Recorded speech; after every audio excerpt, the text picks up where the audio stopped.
Excellent. Right, so my name is Bruce Davenport. I'm from Newcastle University. I'm a senior research associate and lecturer here. And this talk comes out of a pilot study we did, which was around cessation of volunteering due to age-related issues. And we were looking at the experiences of volunteers and volunteer managers and the challenges created for volunteer management. The prompt for the study came from another piece of research I was involved in, which was a piece of research around visual arts activities for people with dementia. And in one of the interviews, or the transcript of the interviews, I came across this quote, which I'll read out.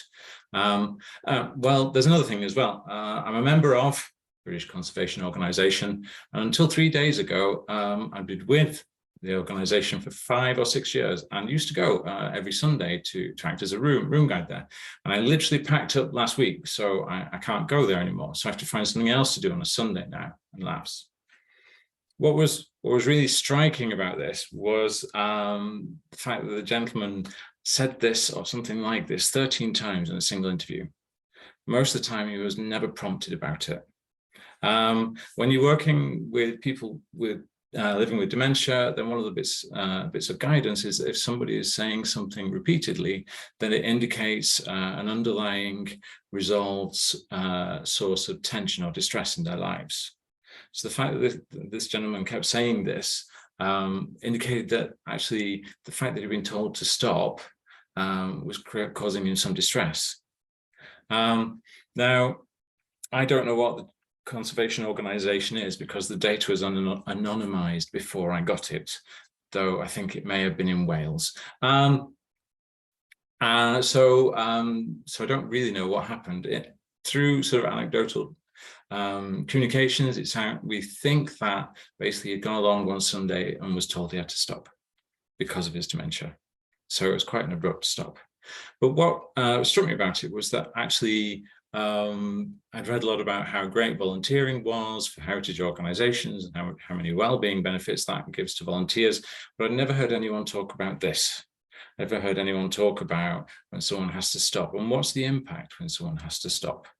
So I thought, okay, that's probably a question worth asking.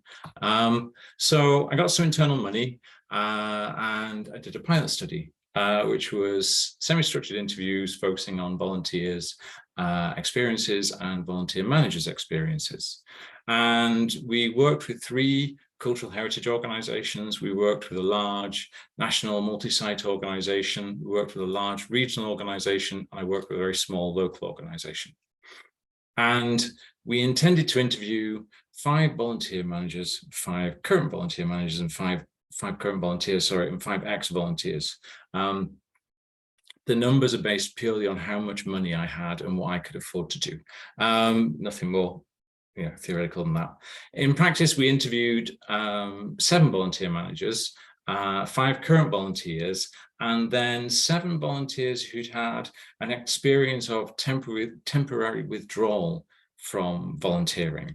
And that was an unanticipated aspect of volunteer experience, that people might stop for a while or be obliged to stop for a while and then come back.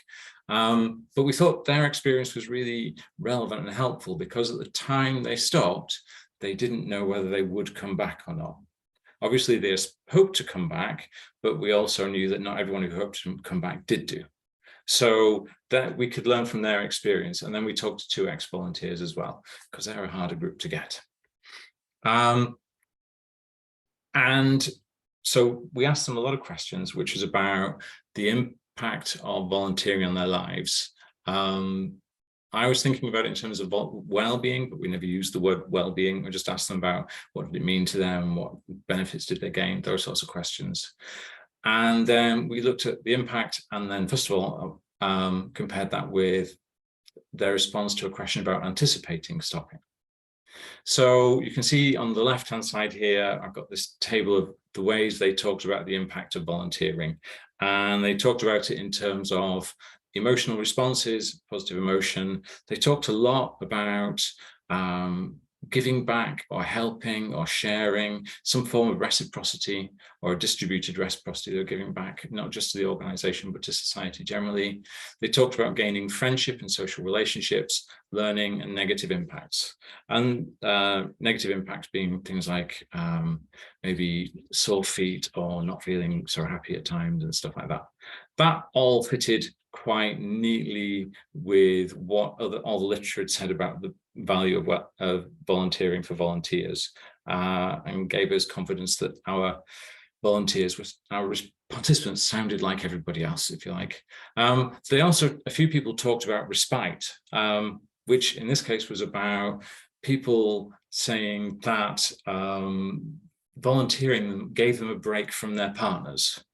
When you retire, you suddenly discover that you spend more time with your partner than you did when you were working, and that can be quite a challenge. So the volunteering was time apart, and that was about a valuable thing. And that's not something we'd come across before, but it cropped up in another couple of projects at the same time. So it's sort of intriguing. When we asked them about anticipating stopping, how would they feel if they had to stop, then so they talked a lot about negative emotion, and they talked a lot about losing the benefits that they've gained. So all the things from the left-hand column.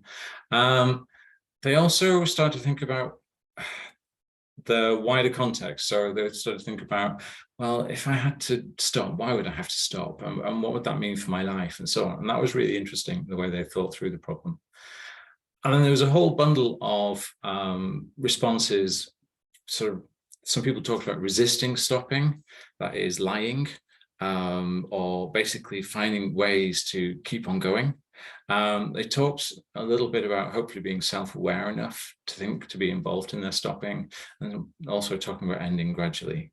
And we bundled these together as forms of personal agency, people being able to engage in the process and have some control over the process. And then we had one person who took quite a different approach. For a lot of the people we talked to, their volunteering provided quite a lot of identity as well for them. One person said, I do it to suit me. If it doesn't suit me, I'll stop. And that was really interesting, that there was this other much more utilitarian approach to volunteering going on for that person. But also it's really useful when you get that negative case that sort of sets limits to all the other stuff. So then for those that had experienced leaving or stopping, we asked them about their experience of stopping. So now you've got, on the left, you've got the anticipating stopping, and on the right, you've got the actual experience of stopping. And the first thing to get is it's much messier. And this is absolutely what you expect.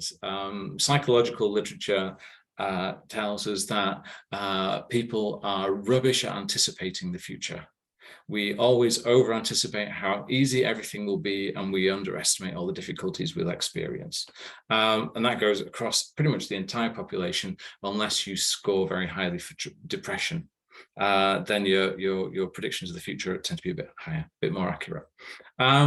So they talked about negative emotion, they talked about wanting to return, lots of benefits and all the rest of it. What was sort of interesting in there is that the forms of personal agency reappeared, the resisting stopping, the finding closure, ending gradually. There was some talk about people feeling like they were letting other people down by stopping, which was interesting. Some people, as you go down the list, they become less frequent responses. A couple of people talked about it in terms of second retirement. And that's a really interesting analogy that someone made, which I'll come back to later on. So basically a similar sort of pattern, but again, a bit messier. So then I also interviewed the managers, and a sequence of themes came out of what they said. So I've organized it this way. So to start with, they talked a lot about policies and values. Now this varied according to the organizations. Some of the larger organizations had a more bespoke and carefully formulated set of policies and values. The small organization took some boilerplate text and made it their own, if you like. But nonetheless, the policies and values created frameworks and provided the managers with confidence, but it also left them space to work with the volunteers on an individual basis. They talked a lot about the relationships between staff and volunteers, particularly long-term volunteers. But they also talked about balancing the closeness of that relationship with professionalism. And then what was really interesting is they talked about what I ended up calling organizational reciprocity, which is a way of saying that they felt a perceived moral reciprocity towards the volunteers, because particularly long-term volunteers, because of what the volunteers had done for the organization. So the volunteers have done this for us, so therefore we have to help them. And what that led to then was that the volunteer managers talked about instances where they went beyond what the rules required of them to sustain people in their volunteering. They would help with their calendar organization, or they would change they'd find various strategies to keep people going. But what then happened was that they encountered limits to how far they could go with that, how far they could keep sustaining somebody in their volunteering. And they were not predefined limits, because no one had ever really talked about it, but they were encountered and rationalized in a sort of post hoc way. But because it worked that way, then there was a lot of talk about the emotional impact on the staff, because then they felt bad about the fact that they could only sustain it to a certain point, and actually there's sort of a lot of emotional labor for them in some cases. So that sort of span out of everything else that preceded it. So the conclusion we reached was that people leaving volunteering in later life is at some point inevitable. Now, I've talked about in terms of cessation of volunteering and leaving volunteering. It might be that they're leaving formal volunteering and moving into some other form of civic participation. Nonetheless, most of the people we encountered there was either loss of mobility, dementia, caring for partners, whatever. There were also a range of conditions which obliged them to stop. And the participants anticipated and experienced that as a form of loss. And this is where the analogy with retirement becomes really interesting and helpful. Is there's been some work done on retirement that says if people have agency in their retirement decisions, they have much greater life satisfaction post-retirement. So that suggests that if you have greater agency, then your life satisfaction or quality of life, however you want to conceive of it, post leaving volunteering will be better. And if you have less agency, it won't be so great. So then those different forms of personal agency, both on the part of the volunteers and on the part of the volunteer managers, have the potential to ameliorate the impact of stopping, to make it so that then they're sort of, if you like, their later life life satisfaction is somewhat better, and they don't feel the loss of the benefits they've gained so much. And then the policies and relationships create the space for that freedom to act and create in ways that might support that agency and that process of leaving. But when staff do go beyond, the limits of that are ill-defined, because they haven't, in the cases in the organizations we worked with, this was not an issue that had been very spoken about very much. And it wasn't very well described in the policies and the frameworks that they had. So even though the situation has impacts on the staff and volunteers, both might benefit, this is me speculating now, if those processes and limits are articulated up front within the organization and with the volunteers themselves. That was my somewhat speculative conclusion. Now, I should say, like I said, we only did this with 3 organizations, so I'm very mindful it's a pilot study. We're sort of reasonably confident that it will speaks to other organizations, but we're hoping to do a larger scale study to test that if I can get the money. So that's the end of the talk. What I would hope to do is ask you 3 questions. So I'll stop the share. I suppose the first question really is, do you recognize that scenario? Have you encountered it, or have any of your colleagues encountered something similar?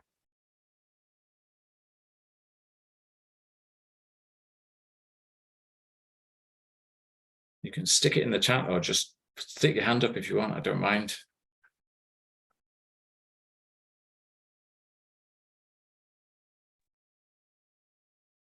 Bruce, yeah, I would say I kind of recognise it.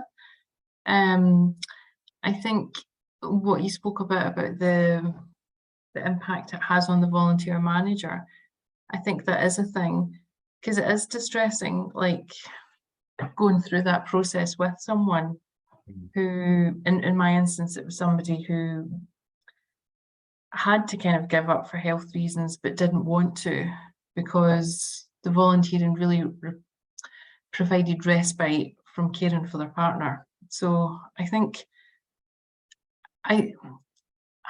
it's a difficult thing to kind of look at in policies, because I think it's just about kind of providing support for the volunteer manager, because when it is something that's a little bit distressing like that, you need to kind of have the ability to talk it over with somebody to make sure you're getting it right. Okay, thank you. Eve's commented that come across it in a number of scenarios, and particularly going beyond, keep someone engaged. So that's really helpful that somebody else has seen that. And Kat, you've got your hand up. Yeah, apologies. I can't jump on camera at the moment because my camera's being a bit funny. I think this is definitely a relatable scenario. The organisation I work for, we have some volunteers who volunteered with us for about 40 years.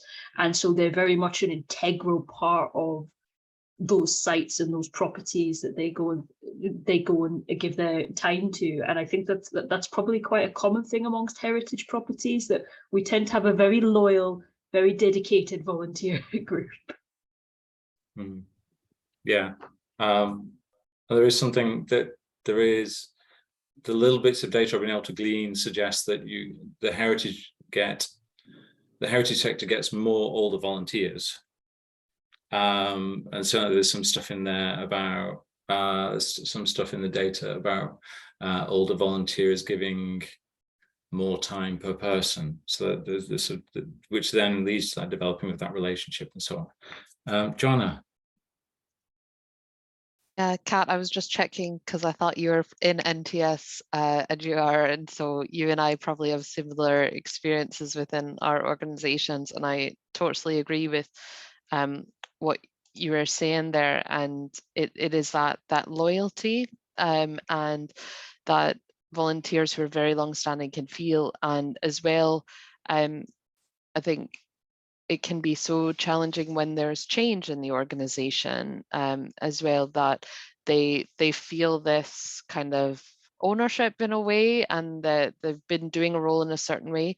And then I also appreciate that if there might be some health issues going on there too, then that change that could be happening can be more difficult for them. So it's both that you know, they've been doing something that it's become part of their life, and maybe to them part of their identity as well. They've been doing it longer than I've been alive, you know, not even been with the organization, but been alive. And so when there is that change, it can be really disruptive to them, even if they're not at the point yet where they would have to possibly consider changing their role in some way to kind of be able to carry on with whatever might be going on in their life, or as well to be stopping the role too. So it's a really interesting topic for me, and I feel like in heritage, if there are some of us who maybe only can think of 1 or 2 experiences of this personally within our organization, it's coming. definitely to all of us very soon, because we do have all of these loyal volunteers who have been around for a long time and have been giving their time. So even if it's not something that's like right now happening for us, I think it's so important that we're talking about it, and we're kind of working to put things in place to assist our volunteers as we move forward, and these situations will arise. Yeah, I mean, one of the interviews I did with a volunteer manager at one of the larger organisation, this relates to this thing about organisational change, is that she related a discussion she'd had with a volunteer who was deeply unhappy, partly because of organisational change and all the rest of it, and deeply unhappy, but didn't want to stop volunteering. And even when the manager said, well, you could stop, you could just stop doing this thing, the volunteer was like, no, I can't possibly stop doing this thing that is making me unhappy, which, she didn't put in so many words, but you're sort of thinking that volunteering must be providing something really important to that person if they want to hold on to it so tightly, even if they're not happy with what it's doing. There's something really quite interesting and powerful going on in that sort of situation. And it is, I think, to do with, the longevity of the commitment is a crucial part of it. And probably for people who are doing more episodic or short-term volunteering, maybe it's not quite such a crucial thing. Has anyone got would anyone like to talk about how, if they know of or are involved in such scenarios, how those situations were dealt with?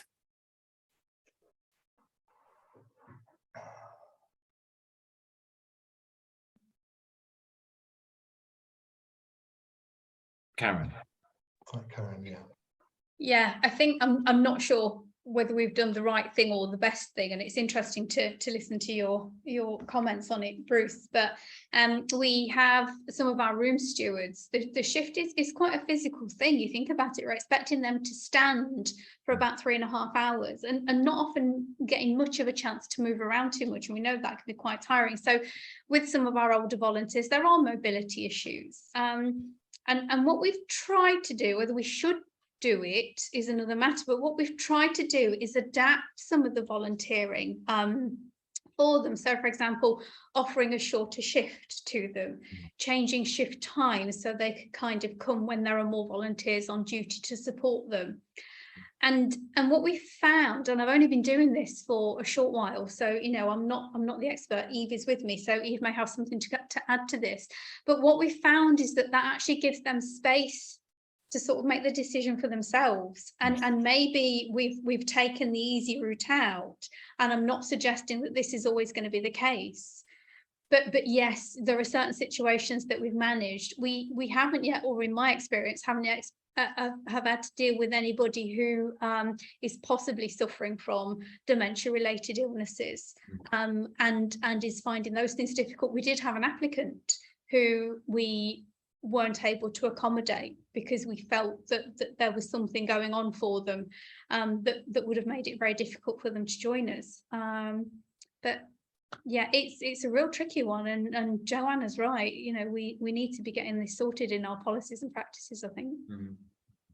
I think other people that I interviewed talked about similar sort of things, about finding ways to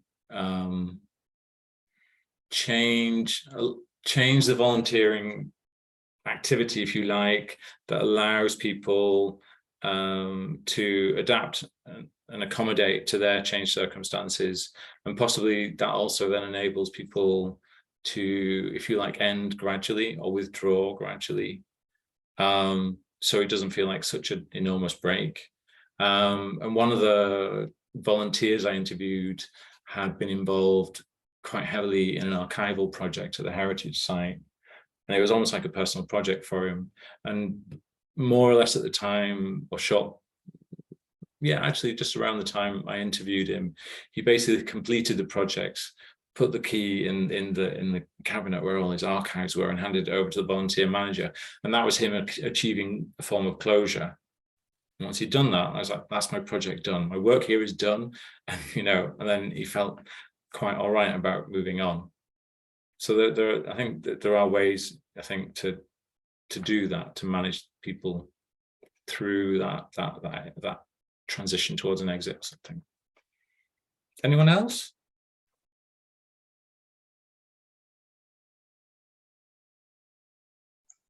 I'm joining the gang of everyone forgetting to unmute today. But anyway, yeah, I mean, I think, well, Bruce and myself have talked about this in the past, but we're typical in that we're a heritage organisation.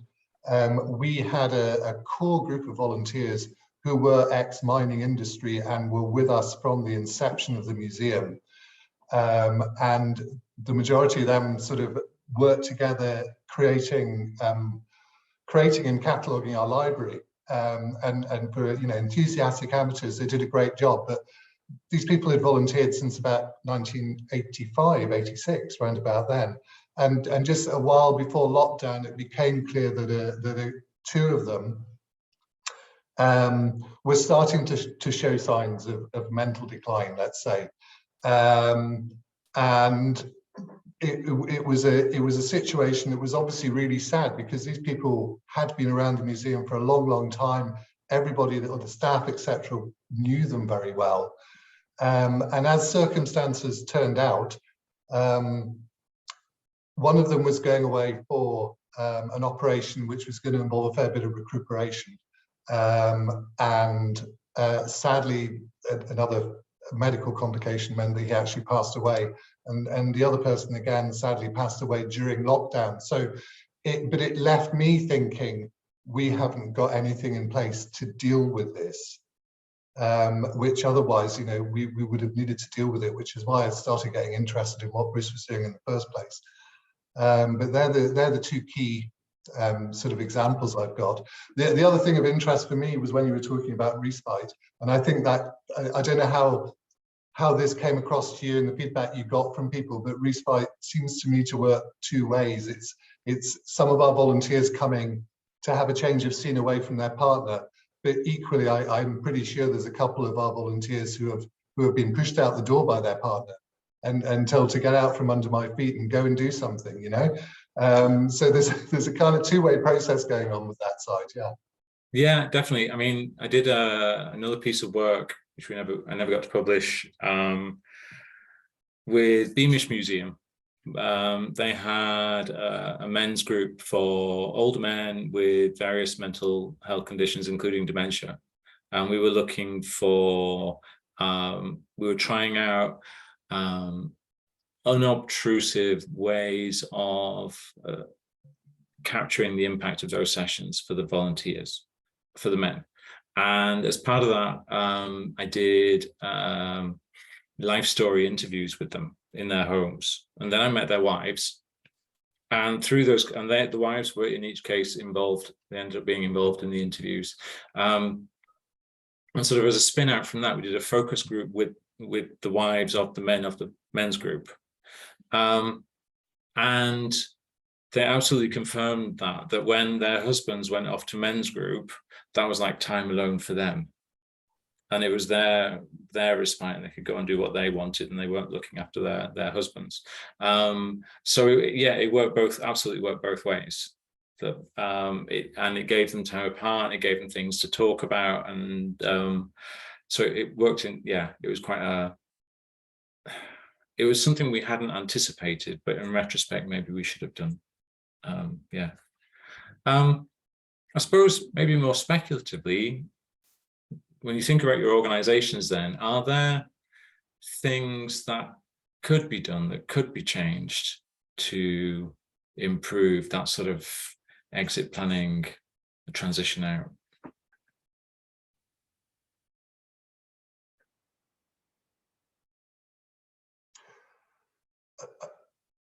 I think from our point of view, with a small volunteer core that we get to know pretty well, it's maybe easier in organizations like that to be able to start having the conversations with volunteers if you see that there might be a bit of an issue, or that somebody seems to be struggling more than they used to do, etc. But in terms of some of the larger the larger organisations with maybe, you know, a couple of hundred volunteers, and you don't get to know them so well or see them so often, I think that's a very different situation. I can imagine you'd need, you know, at least 2 different strategies there.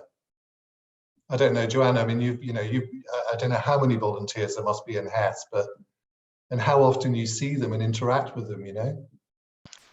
Yeah, it's I think we kind of, the way we organize it, possibly from our perspective, or again, as Karen says, right or wrong, the way we're doing it, does allow for the personal connection, because although I'm the volunteer development officer, I'm not the volunteer coordinator for all the volunteers. So each of the volunteers will have a volunteer coordinator who is local to where they are. And they're, in some cases, in the sort of busier program areas, it might be quite a few volunteers per volunteer coordinator, but I will put a little note there, say I'm working on that right now and trying to increase the number of volunteer coordinators that we have. But for other cases, it might be like 3 volunteers to 1 volunteer coordinator. So as you say, David, they're going to get to know those individuals really well, and possibly can put kind of help them on that route to the kind of slow exit, as we were saying, or could just have be available to have open conversations with the volunteers as well. The other thing that we do, because we are such a big organization, so many different departments and areas where people can volunteer, is we do try to offer alternatives to our volunteers. So if someone is doing a role that is possibly more physically intense or mentally intense, and we maybe have something else that they could do as a volunteer role that means they're off their feet, or that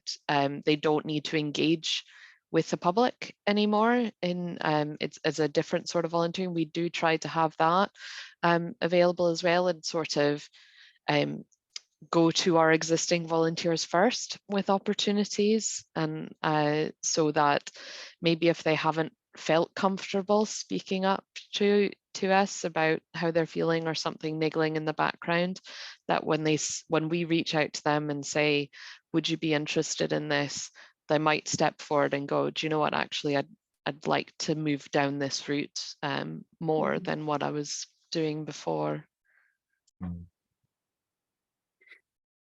I mean, one of the things that was sort of interesting in the data, if you like, was the organizations, heritage organizations, have volunteers in order to enable them to achieve their goals, the goals of the organization, and the well-being. In many cases, it seems the well-being impact of the volunteering is not the primary reason why they do the volunteering. It's like a nice side effect almost. So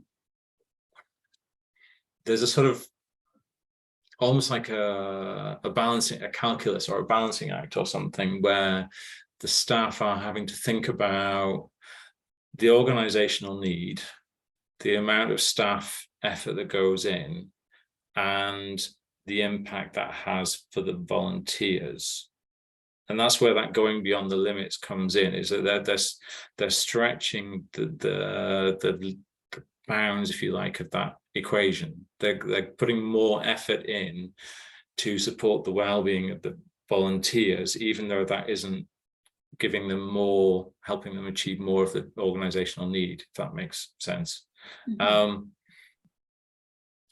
And I wondered if there was value in actually talking about that as an organization, about where those limits are, to how far you go to support people, and how far you say in advance, this is as far as we'll go, and this is, but this is too far, we're not meeting the need enough. Is that realistic? Is that a feasible conversation to have?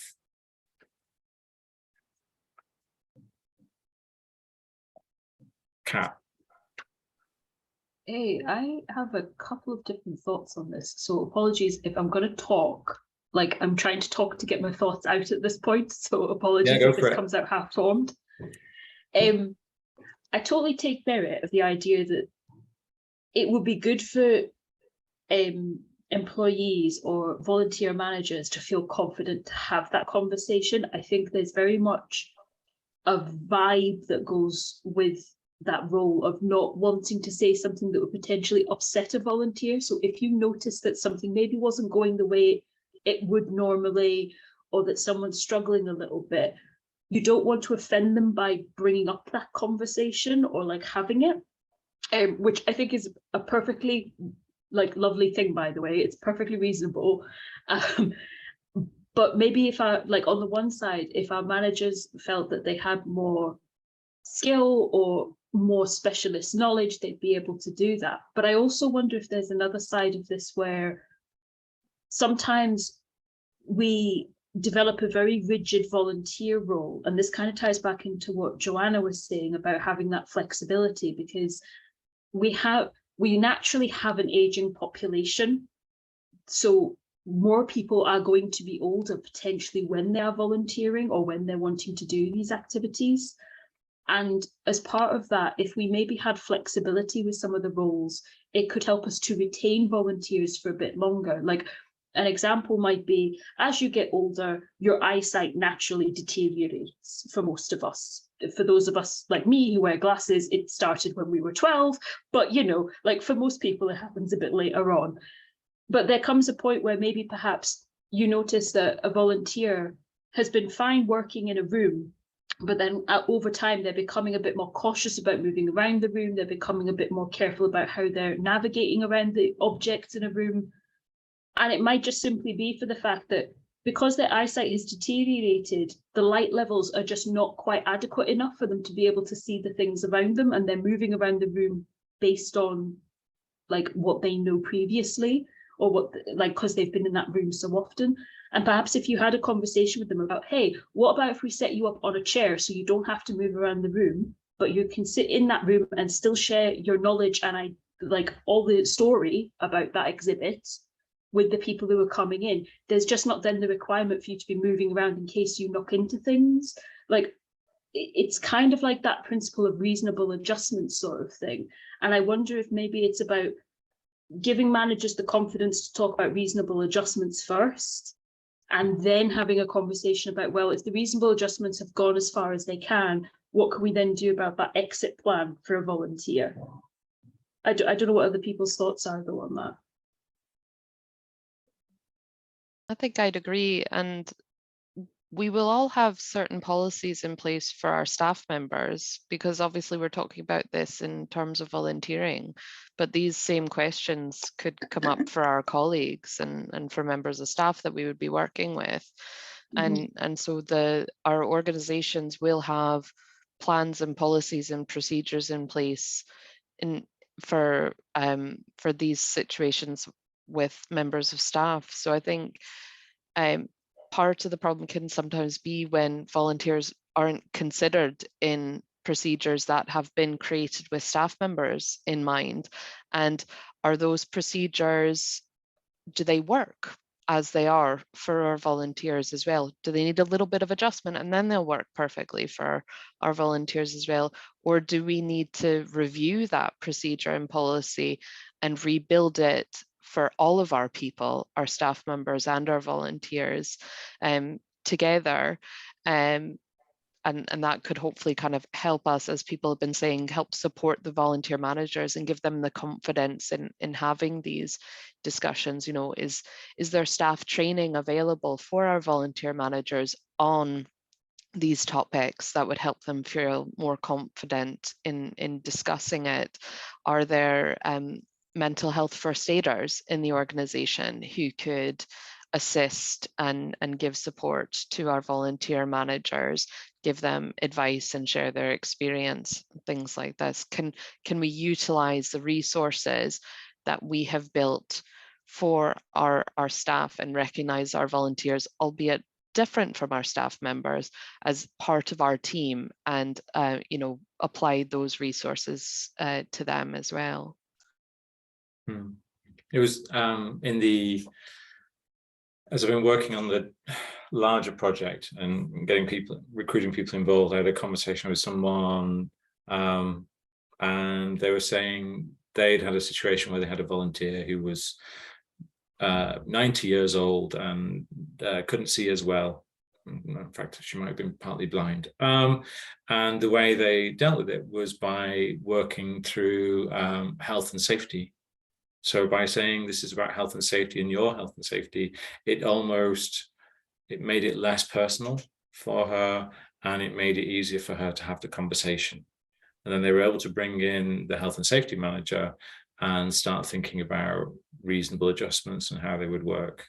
That had further knock-on effects that they're having to deal with, because then they've come up with a solution that involves another volunteer providing this volunteer with support, but that's not what that volunteer got involved to do. So that, you know, it's like unintended consequences. But the idea that the procedures are already there and somehow make it easier emotionally almost for the volunteer managers, she certainly found that to be the case. Anybody else? Any other thoughts on what might be done, or mechanisms that could be tried? Karen. Sorry, just a comment following on from the reasonable adjustment thing. It's a very valid comment to make, and I think one of the difficulties in the volunteer organisation is that you could be making lots of different reasonable adjustments, all very reasonable, and end up with something that is very non-standard for every single individual. And in an organisation like ours, it wouldn't work. It would be very difficult to manage. And I think the other thing that we tend to find in volunteer organisations is just by their very nature, we have very small staff teams. So the amount of time it takes to explore all of these options with our volunteers, and I'm not saying we shouldn't do it, I'm saying we should do everything we can to support our volunteers. All this conversation is having for me is just expanding on how complex this issue really is. And it's great that we've started to talk about it, because it's a complete can of worms, isn't it? It's rather. But I mean, there is that thing about, I mean, in the cases we studied, the organizations or the staff encountered limits to how far they could go. So I think partly it's about, and I think those limits, let's go back, I think those limits will be different for every organization. Just based on what you said, it'll be to do with how much of a structure you have, how many staff you have compared to volunteers, all these sorts of things. So I think the limits will always be different for every organization, but what perhaps hasn't happened is that those limits haven't been articulated. And maybe it's partly about having that conversation about, okay, what are the limits that we can do? How far can we reasonably adjust, and how far can we not? And having that sort of articulated maybe then helps. I don't know that. I think it might, but I don't know.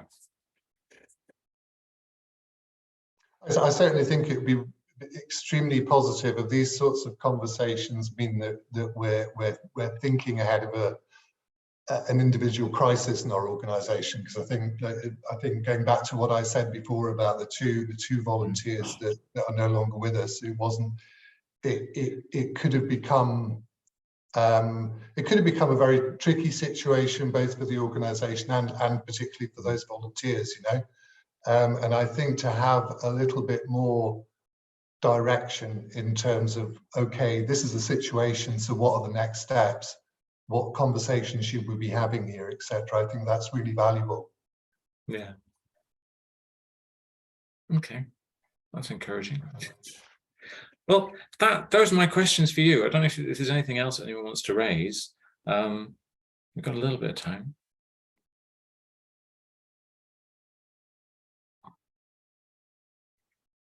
Bruce, the only other thing I wanted to raise is just sometimes to kind of consider like the paths that volunteers have come to the organisation. So for example, our volunteer guides had previously been friends of the organisation. And I think sometimes, like when you haven't recruited somebody, when the role profile wasn't in place when you recruited someone, and it's just kind of morphed into something over time, although the paperwork's all there, I think it's just like being a little bit sensitive as to how someone will kind of take you managing them in that sense, and how open and receptive they'll be to you managing them, even though you feel confident in yourself that you're managing them for their benefit and the organisation's benefit, but you might get a little bit of pushback. Yeah, no, I mean, again, in the setup of the funding application and the conversation, that's come out in the conversations there. And it's somewhat similar to what Joanne said. In one of the museums, the volunteers have been longer than the staff. So that creates a certain relationship dynamic about how you can talk about certain things. And if I get the money, one of the partner organizations is an entirely volunteer-run organization. So then it's volunteers managing other volunteers, which also changes that relationship dynamic. So I think you're right. I think the relationship really matters. And I also somewhat speculatively wonder whether friends are a very particular class of volunteer almost, who themselves feel like they have a certain relationship to the organization, which then plays into those conversations as well. But that's not something I've explored. It's just something I think based on my encounters with friends in the past. So yeah, I think you're absolutely right. I think that's something we'll try, again, if we get the money, trying to capture through the interviews. Let's try, how people's experience of volunteering and how they move through it shape their experience of when they're transitioning out or moving to different forms of participation or whatever. Yeah, thank you.